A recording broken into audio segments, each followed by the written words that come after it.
try to explain in chapter 3 that I think most of us have adopted to a significant degree what I call the anti-impact framework. And one way it comes up is that when we're thinking about the world, we're often doing a contradictory thing, which is kind of optimizing for eliminating human impact and optimizing for advancing human flourishing. And so one place this comes up is with climate.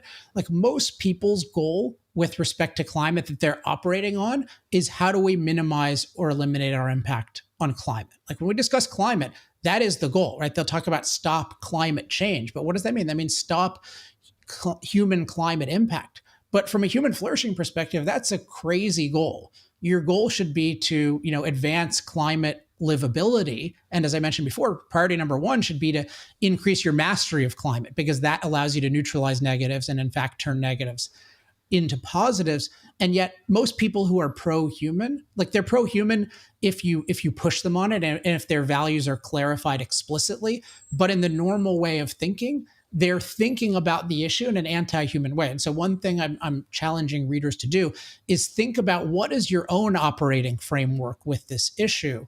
And are you thinking about this issue in a consistently pro-human way? And I'll just say, one of my discoveries in writing this book was even I, who was quite aware of these issues, wasn't fully doing it. And for example, with the climate issue, I was too much assuming that man-made warming was bad, instead of really being clinical about it and saying, well, where is it bad for humans and where is it good for humans?